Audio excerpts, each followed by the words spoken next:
Hi everybody, Dacob here. Welcome back to the Fragrant Bunker. Today we're going to do the top 5 perfumes for the month of November. I have prompted my AI bubbles to generate this gorgeous landscape. I wanted a little bit of a painting feeling, photographic feeling as well. So this is my idea of what a November landscape in nature might feel like, with a bit of red tones. The leaves are kind of falling. They are falling, obviously it's fall, but there's still life in there. The birds are still there. The water is not frozen yet. There's no snow yet. It's very, Thanksgiving is coming on. A lot of people don't care for it, and justly so. But that's kind of the time of year. Uh, Halloween has just ended, has just passed, and we're wrapping up 2024. 2024 is wrapping up, and I don't know about you guys, but for me, 2024 has been, let's put it mildly, a roller coaster ride. And I'm saying this really mildly. I mean, there have been some like really bad things in 2024, but there have also been some really nice and good things in 2024. Now is the time, harvest season. Now is the time to weigh the pros and the cons of this year. Try to see the positive in it. Don't put all your eggs in one basket for next year, because there's no guarantee that 2025 will be better than 2024. So let's just like take it very gently and mildly, step by baby steps towards 2025. And so November is a month where my fragrance selection is very much fine-tuned to, dare I say, a slight fear of what's coming next, but also hope for something better to come, and maybe a smidge of superstition. Now, I know superstition is an iffy subject and it doesn't always mesh well with a lot of people. And usually, in the history of humanity, or not humanity, of mankind, usually people sink into superstitions in really rough times where there's high poverty, where there's very low intelligence, where education is lacking, where belief in science recedes into darkness, and people start believing in spirits and sacrifices, and everything becomes superstitious. So that's kind of the times we're in right now. You would be surprised to know how many people out there are really not trusting science or medicine today, and are not trusting the governments anymore. And it's a sort of a middle ages that we're going through. Now, a lot of us are in denial about that and are just like kind of,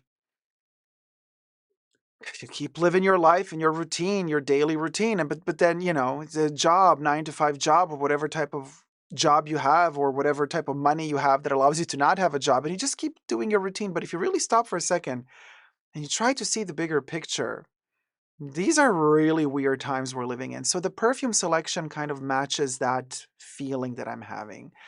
So subscribe to my channel if you haven't already. Thumb up this video and let's get to it, y'all. It really means the world to me, to see the channel grow and to see more and more of you joining the Fragrant Bunker on Essentially Dacob. So heartwarming. The conversations in the comments are also really, really awesome. People have such wonderful things to say about perfumes and memories connected to perfumes.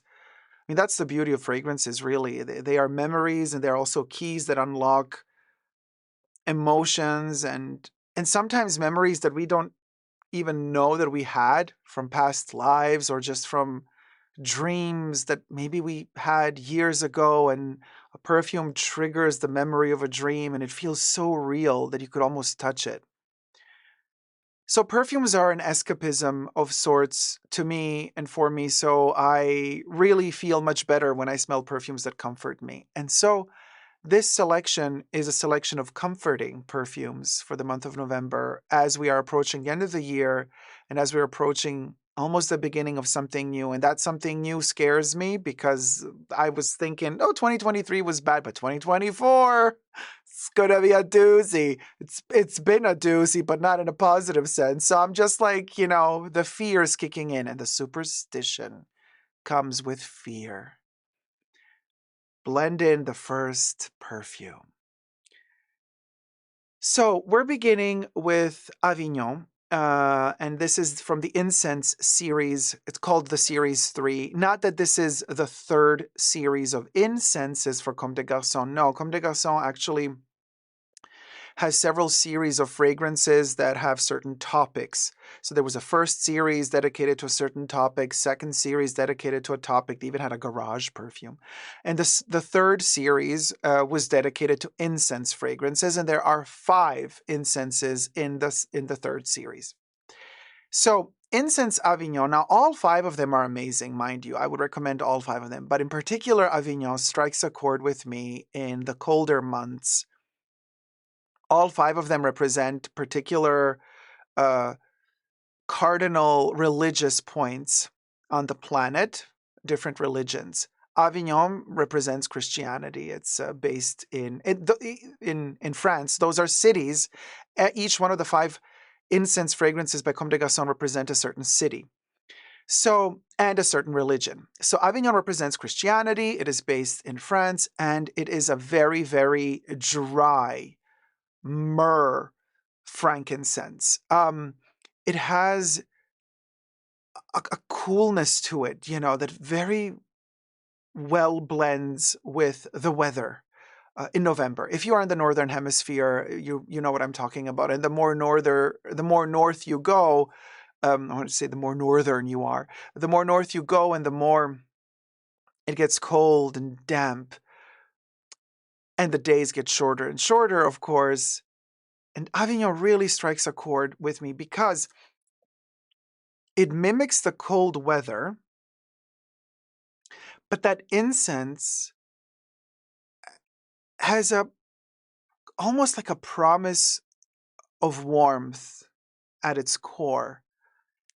It's a superstitious religious experience. It's a spirit. I don't want to say religious. I want to say spiritual experience.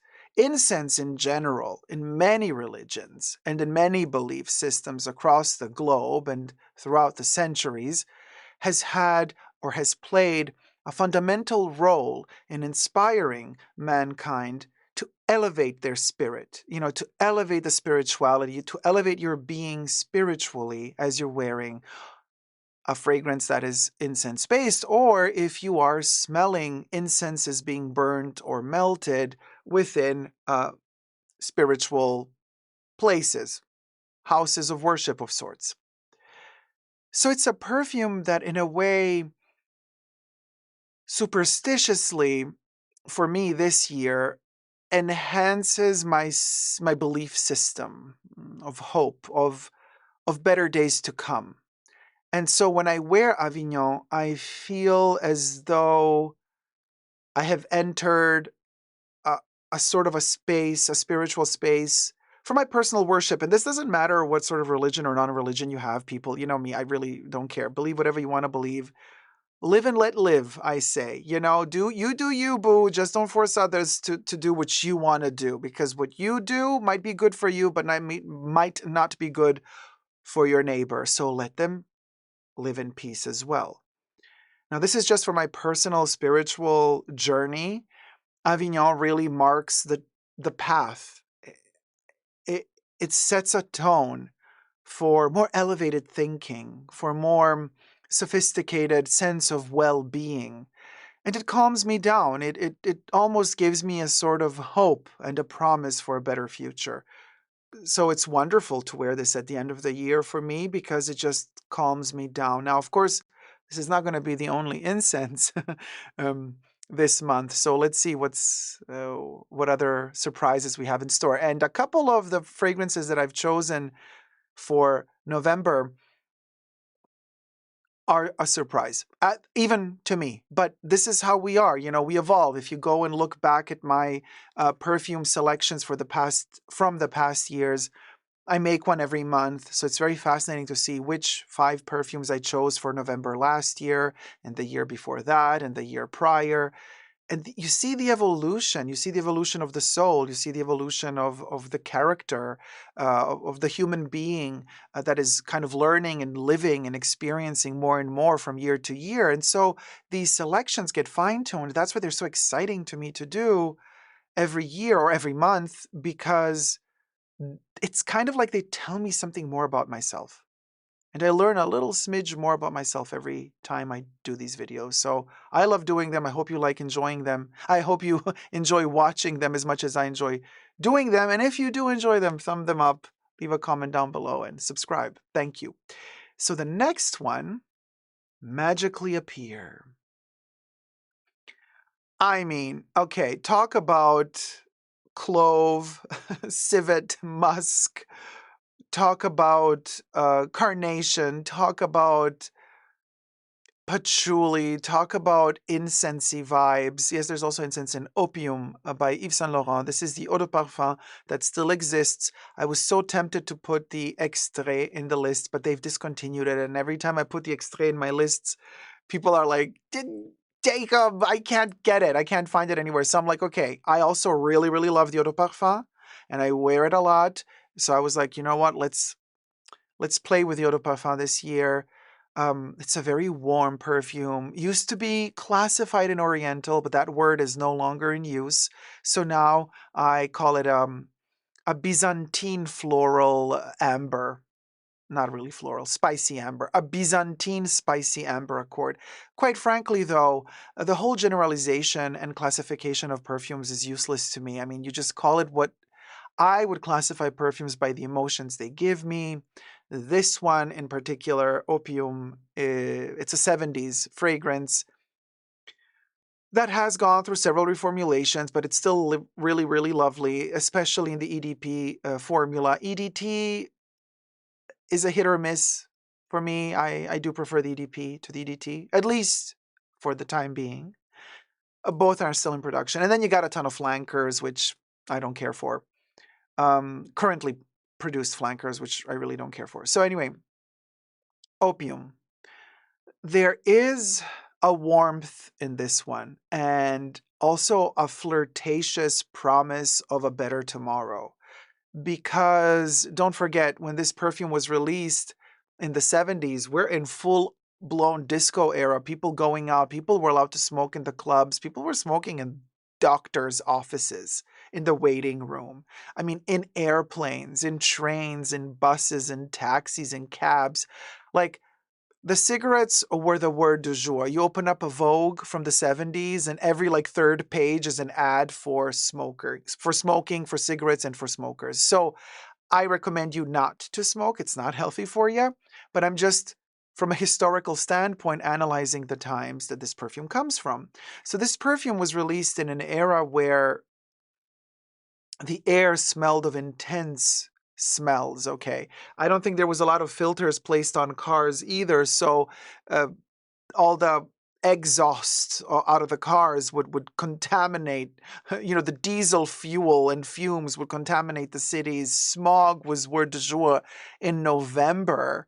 You should go and check out some historical videos of Paris in the 70s, in the late 70s, in November. I mean, smog, smog, smog central. Okay, it almost feels like you're in a horror movie, like Jack the Ripper is going to appear behind any wisteria and cut you open.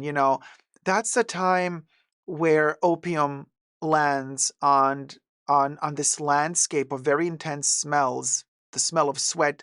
A lot of people were wearing synthetics, shirts to go to, even white shirts to go to work. And I have a few vintage Yves Saint Laurent shirts from the 70s. I mean, those were like 98% acrylics. Acrylics accumulate a certain type of smell of sweat. And then add that to the nicotine and add that to the claustrophobic, small, closed disco environments where you would dance all night. So a perfume needed to be strong to be able to compete with all of the smells surrounding it, right? So in that era, Opium comes along, and Opium exists thanks to Estee Lauder's Youth Dew, which is a whole other conversation we can have in another video, but it's not like the first of its kind. It has predecessors. It has a past, in other words. This is not the first of its kind, even though it's the first of its kind in terms of brand marketing, packaging, how it was conceived and advertised. This bottle is a reformulation as well as a redesign of the bottle. The OG had a plastic a burgundy red brown container and a glass bottle inside the plastic. It was very groundbreaking for the time. We digress. The smell of it alone today is, even though it's been reformulated, still very intense and much stronger than many other perfumes released today. So you have to be ready for Opium if you're going to wear Opium out and about. I personally prefer to wear it in the privacy of my own home. To me, perfumes are intimate experiences. I wear them for myself, not for others. I really don't care if others come to me and say, "Oh, you smell really good today." Usually that makes me feel uncomfortable. It makes me want to just run away. And because I really wear perfumes for myself. So Opium is, a, to me, a very relaxing fragrance that allows me a sort of time travel, like a spiritual time travel, and makes me escape a little bit reality, just for a couple of minutes. You know, when it's freshly spritzed on, and then throughout the day you get wafts of it, mm, especially if you sprayed it in the chest area, and it kind of emanates from time to time. And whenever I get a waft of or a whiff of Opium, I feel relaxed. It's almost medicinal in its nature. It has a medicinal quality to it. It has a layer or a sort of a nuance of traveling to the Orient, you know, some sort of retreat and taking the time to unplug from first world problems, in other words, right? Now, Yves Saint Laurent was a huge fan of the Orient. I mean, he was very much inspired by the Orient. Some might even say that he was culturally appropriating a lot of it in his fashion. The Opium bottle, as well as the name of the fragrance, are nonetheless, they're very much inspired and taking a lot from Chinese culture, but also Japanese culture.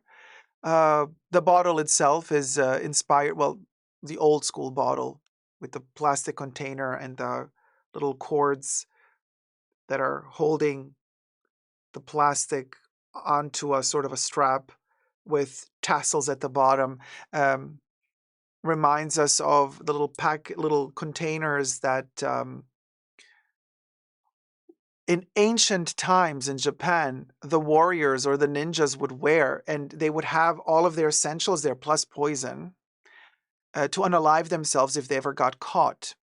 So that's kind of the idea of the original design of the bottle. There's a lot more to it. If you want to know more about that, you should join my main channel, my Super Dacob channel's Patreon. I have a whole video dedicated to the history of Opium. But for now, it is almost like that poison that you kind of swallow, even though this is a perfume. Do not swallow it. And it kind of takes you away, takes you to another place, and then you live in that place, and then you come back to reality. You wake up and you go, ugh, okay, let me go back. So pure escapism here.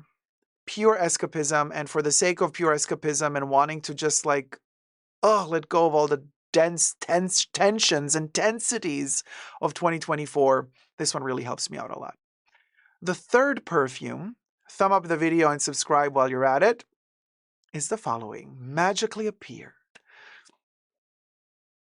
A lot of people love Oscar by Oscar de la Renta for spring, summer. And I love it in November. This is a clove heavy perfume. Interesting that the clove reappears again. Tuberose, ilang ilang, spices. It was released in the late 70s, just like Opium, and back then was named a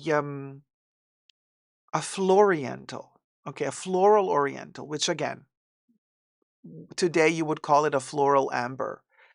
Not much amber in here for my description, my personal description of amber. So to me, if we were to rename this, I would call it a floral, powdery floral musk of sorts. So maybe amber, but not too ambery for me. It's a masterpiece. I adore the soothing nature of Oscar. It is sensual, but it is also very calming. It's almost like a motherly embrace, like you're being hugged and promised that everything is going to be okay. And you trust your mom blindly if you have a good relationship with your mom. And you believe that everything really, truly will be okay. And your mom is ready to sacrifice everything for you to be okay.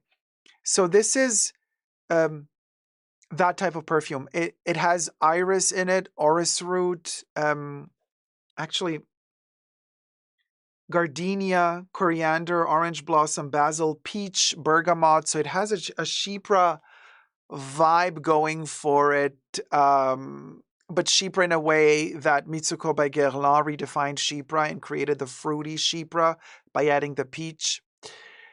And although listed, there's no oak moss really listed here, it has a smidge of oak moss, like an identity of oak moss. Now, Oscar has been reformulated a ton of times. So what you smell today, and this is a modern day bottle, it's going to be watered down. Okay, but I still love it. It's kind of the case like with Lulu by Cacharel. I do prefer the reformulated version of Lulu than the original from 1986. I'm not saying I prefer the current version of Oscar to the vintage. Get yourself a bottle of vintage. Just be careful that it's not, that it's not off. Amazing. The vintage is amazing, but also the current version is amazing because it's soft, it's delicate. And in fact, it has a kind of a reminiscence of Lulu.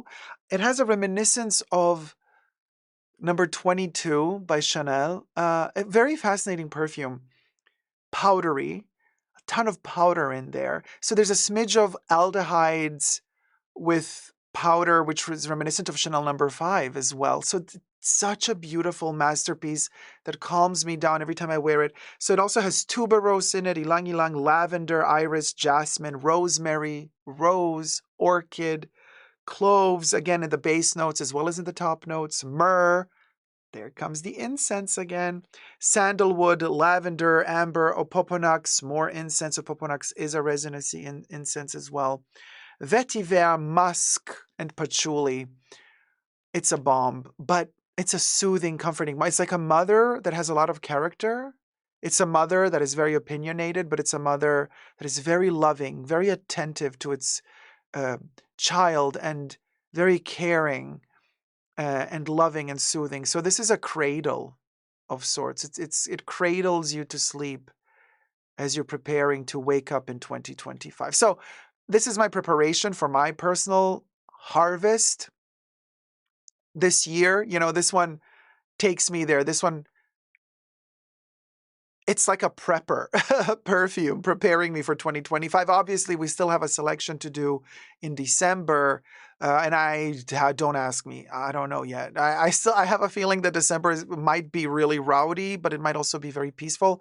Who knows? It might be completely messy, but it might also be calm. But just because we don't know yet, I'm choosing Oscar this year. This year for November, just to kind of prepare myself psychologically for December and then 2025. Number 4.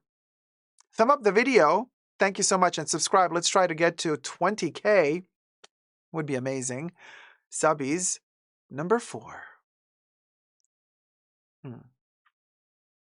This is another masterpiece by Dior, Bois d'Argent, which coincidentally was released in the early 2000s and only as an eau de cologne, as released in a set of 3. Well, you could buy them individually, but in the beginning, in the early 2000s, Dior launched this special range called Collection Privée with Bois d'Argent, Cologne Blanche, and Eau Noire. Those 3 colognes were available at the back then open and very successful shop in Paris called Colette and Galeries Lafayette, and you could also get in some Dior boutiques the 3 fragrances. And I do own the Cologne version of Bois d'Argent, but I also own the current version, which is also depicted here, which is the Eau de Parfum. I actually am wearing it today. Here it is. I have a little bit left before I purchase the next bottle. Now, here's the thing. Like the name says, it is a silver forest or woods, silver woods. There's a special tea that is called like silver needle tea. Very expensive. If you get really high quality of it, it costs a ton of money. It has a very specific flavor, like a dryness to it, almost irisy accord. And that tea reminds me of Bois d'Argent. Now, Bois d'Argent is an iris heavy perfume, like Orris Rudy iris heavy perfume, with an amber vibe in it, incense as well. So it's an incensey religious experience, really. Again, it's very spiritual because it takes you on a journey through nature, even though you might be wearing it in the city. And every time I wear Bois d'Argent, I feel like I'm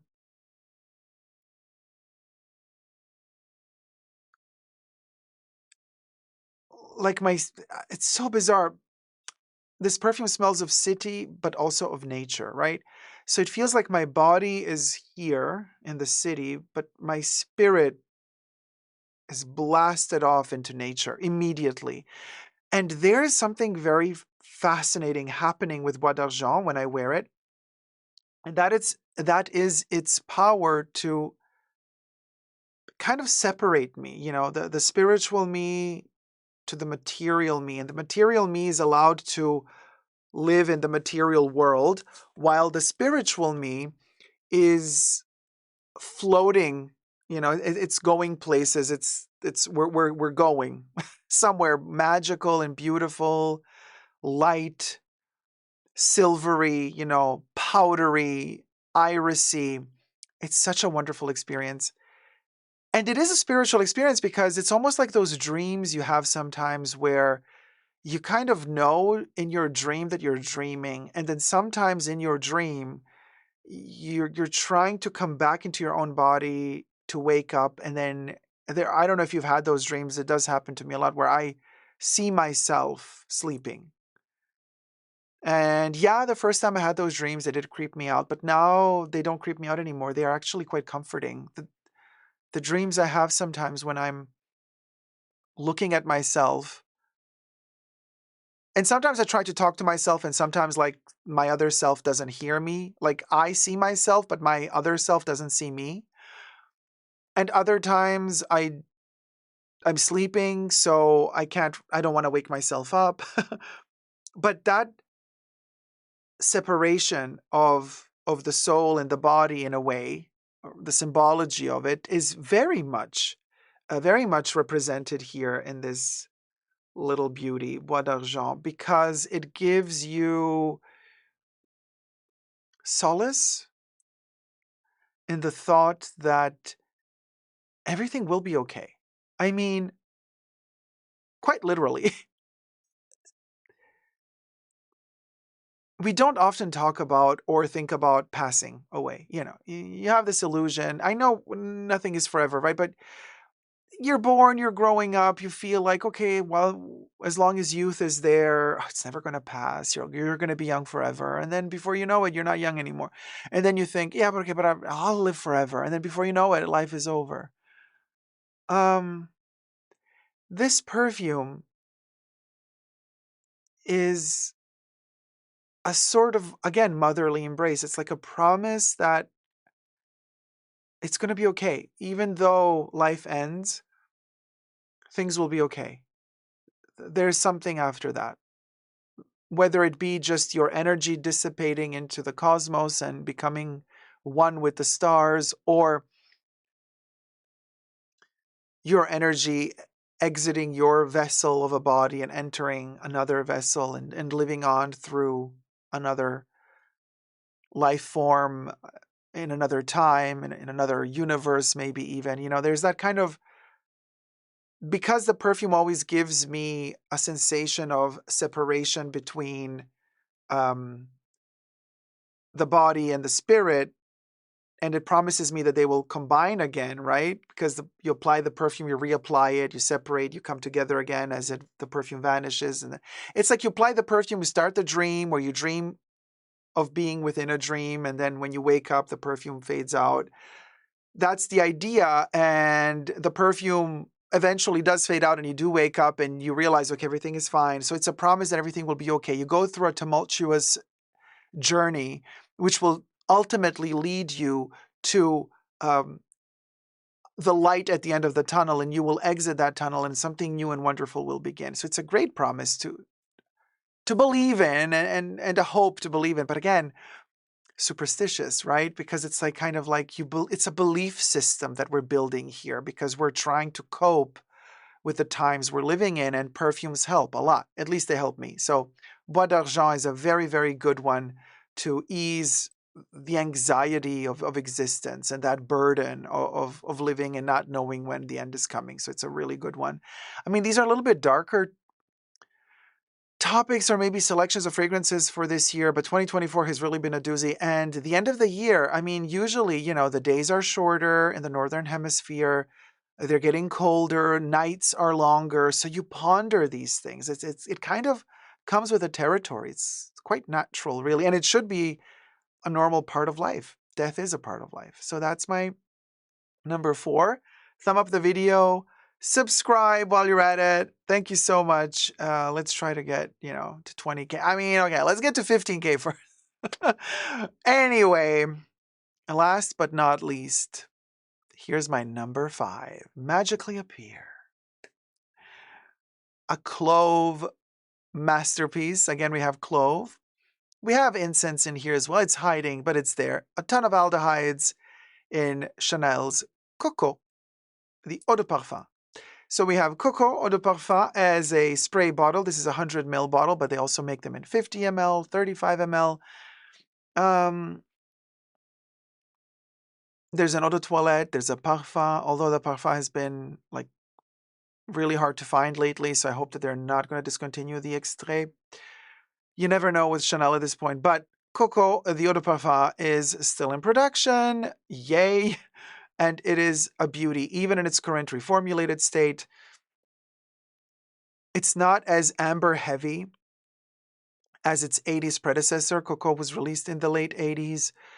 A beautifully Byzantine fragrance, okay? Very amber heavy, very clove heavy, very aldehyde heavy. It sparkles in the opening notes with a bergamot accord. Almost smidge of fruits in there and spices, very spicy. Gorgeous for November season. Also really, really great for the holiday season coming up in December. Although I would say Egoist is even more holiday season because it has more of that sweet spiciness to it, very much sitting in front of an open fire in a cottage, and you're just looking at the mantle with little, I don't know, pictures of your family or whatever, and that warm fire oozing from the fire pit, and then you're just like relaxing, right? But so that's kind of Egoist. Coco is a little bit more sophisticated because it's a city perfume. It's a perfume to wear in the city. It's a very, very, very good perfume to wear, particularly in work environments, in my opinion, in colder weather, in corporate environments, because it is so on point. It is so sharp. It knows exactly what it's doing. It has shoulder pads, even though you might not be wearing shoulder pads. You wear this perfume and you will be given a bit more respect. Yes, it's a perfume that maybe is more suited to a certain age because it's a mature perfume in the best of ways. Perfume knows no gender, in my opinion, nor does perfume know no age. However, wearing this when you're 15 and wearing it when you're 35, you will get different results. Both can be amazing results. Both ages could pull it off in a different way, though. In a different way. If you are wearing Coco in a corporate environment and you have a meeting and you're all dressed up nicely, and you have your little business, your little kind of suitcase or business bag or something made out of leather where you keep your documents in, or well, nowadays you would keep a laptop in there probably.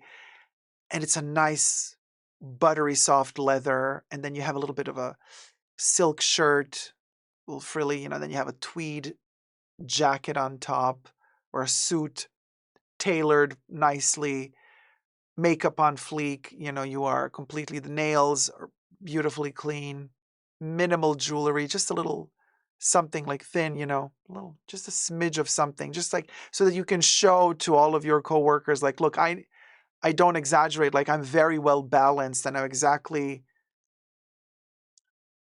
what I'm doing.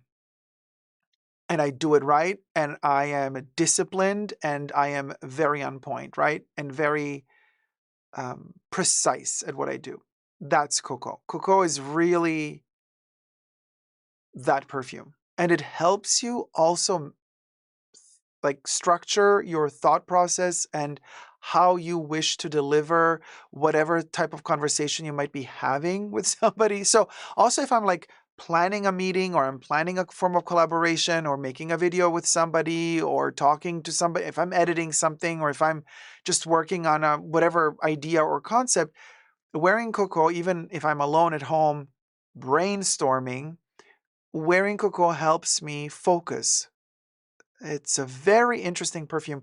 It helped, and the rose is in here. That Chanel rose gets me every time, but it's an ambery rose. It's a clovey, spicy rose. Oh, what a beauty. What a beauty Coco is. And it really helps you focus and point out to yourself exactly what it is that is important in the moment while you're being creative or productive, not necessarily creative if you're not an artist, but productive when it comes to whatever other job you might be having, or also for school if you gotta, finish, if you're a teacher, finish grading papers or structuring whatever lectures are coming up for you, or if you're a student and working on learning certain subjects or matters and preparation of tests or exams of sorts. It just helps me focus.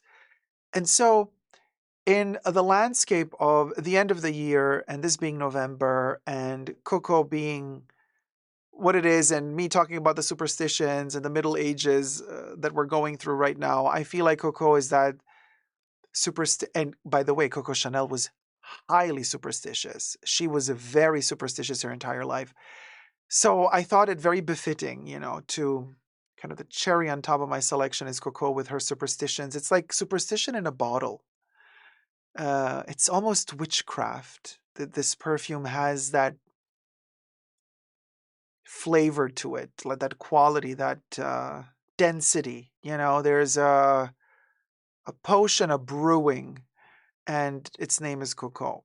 And that potion might be there to help you, or it might also be there to block an enemy from succeeding against you.